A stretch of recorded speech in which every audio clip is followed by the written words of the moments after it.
मैं डॉक्टर सुशील कुमार शर्मा, सह आचार्य इतिहास, राजकीय महाविद्यालय गुढ़ा।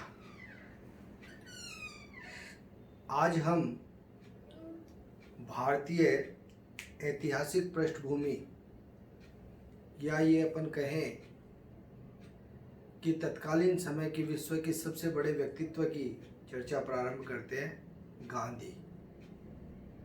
थोड़ा सा इसका ऐतिहासिक परिप्रेक्ष्य लेते हुए हम इनके गांधीवादी जन आंदोलन की चर्चाएं भी क्रमबद्ध व्याख्यानों में करेंगे। गांधी, जैसा कि आप सब जानते हैं, 2 अक्टूबर 1869 ईस्वी को इनका जन्म हुआ और गांधी ने अपनी प्रारंभिक शिक्षा ग्रहण करने के बाद में बैरिस्टर की उपाधि धारण करने के लिए इंग्लैंड चले गए। वहाँ से उन्होंने बैरिस्टर की उपाधि धारण की और वापस हिंदुस्तान आ गए। हिंदुस्तान से ये अब्दुल्ला एंड अब्दुल्ला कंपनी की एक केस में पैरवी करने के लिए दक्षिण अफ्रीका चले गए और वहाँ पर एक नए गांधी का जन्म हुआ, जो कि एक लंबे वृतांत की कथा है कि गांधी कैसे गांधी बना, कौन सी ऐसी स्थितियां थी जिसने गांधी को झकझोर दिया, जिन्होंने गांधी को गांधी बनने पर मजबूत कर दिया। श्वेत प्रजातिवाद था, वैचारिक व्यवस्थाओं के चिंतन की प्रक्रिया में आपसी विचारों का टकराव था, समाज के अंदर भिन्नताओं की श्रेणी में अलग कहानी थी। कौन सी ऐसी बातें थी जिसने गांधी को गांधी बना दिया। ऐसे में जब गांधी यहाँ पर आए, 1905 में पहली बार गांधी लौट के आए, तो उस समय बंगाल का विभाजन हुआ था, बंग भंग। ये एक बहुत बड़ा विनाशकारी कार्य अंग्रेजों के द्वारा किया गया था, लेकिन गांधी इस समय भारतीय राजनीति में नहीं आए।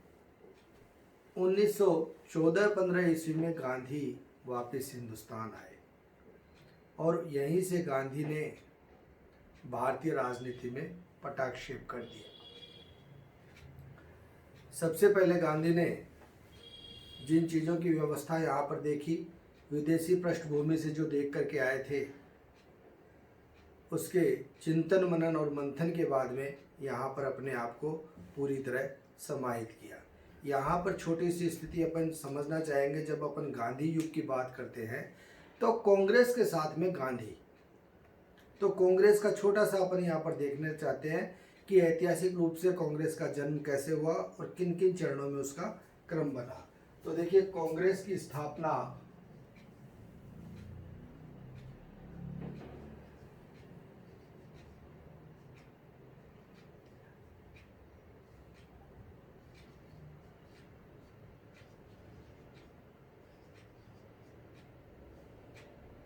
1885 ईस्वी में हुई। 3 फेज में ये चला। इसका जो प्रथम चरण था वह रहा 1885 से 1905। द्वितीय जो चरण था वह था 1905 से 1919 और तृतीय जो चरण था वह था 1919 से टिल द फ्रीडम, 1947-48, जो भी अपन इसको कहें। इसी काल को गांधी युग के नाम से भी जाना जाता है। यह कांग्रेस, उसकी स्थापना और उसके चरणबद्ध तरीकों से जिस प्रकार से मूवमेंट्स हुए, वो इन 3 चरणों के अंदर हुए। कांग्रेस का अलग अलग रूप से रूपांतरण हुआ और यहाँ पर स्थिति आगे बढ़ते बढ़ते और गांधी के पक्ष में आती हुई चली गई। गांधी जन नेता बन गए और इनके द्वारा जितने भी मूवमेंट्स थे वो आगे बढ़ाए गए। अपन यहाँ पर प्रारंभ करते हैं गांधी के मूवमेंट सत्याग्रह से। गांधी ने जो सत्याग्रह की परिभाषा दी थी वो ये दी थी कि सत्यपूर्वक आग्रह करते हुए हमें दूसरों के हृदय को परिवर्तन करना है, उनको इस बात से सहमत करना है कि जो वो कर रहे हैं वो गलत है। और जब उनके मन में ये विचार आ जाएगा कि जो वो कर रहे हैं गलत है, तो वो अपने आप को परिवर्तित करेंगे। तो गांधी एक ऐसा व्यक्तित्व बनकर के उभरा था जिसने अहिंसा की पूरी ताकत के साथ में इन सत्यपूर्वक आग्रहों की श्रृंखला जारी करी थी।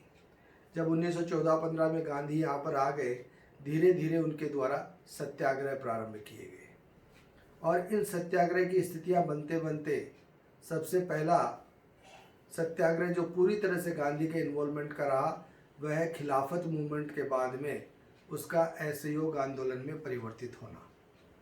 खिलाफत आंदोलन जो था वह तुर्की के शासक कमाल पाशा के पक्ष में भारतीय मुसलमानों के द्वारा किया जा रहा था, लेकिन वहाँ कुछ समय के बाद में कमाल पाशा के द्वारा खलीफा को हटाकर लोकतांत्रिक शक्ति के माध्यम से सत्ता स्थापित कर दी जाती है और जो मूवमेंट चल रहा था उसका मोटो खत्म हो जाता है।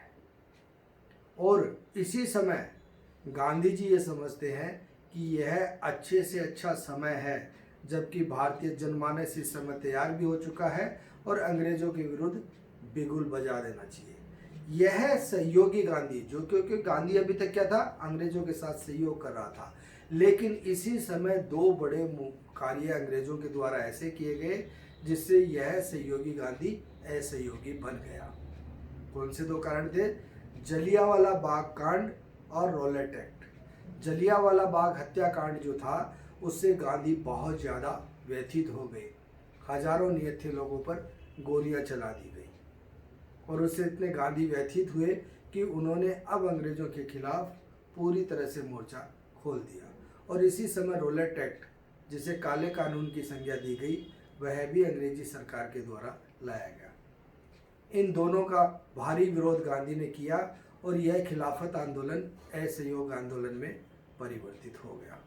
हम इस व्याख्यानों की श्रृंखला में अगली जब व्याख्यान को प्रारंभ करेंगे तो उसमें असहयोग आंदोलन के ऊपर चर्चा करेंगे। धन्यवाद।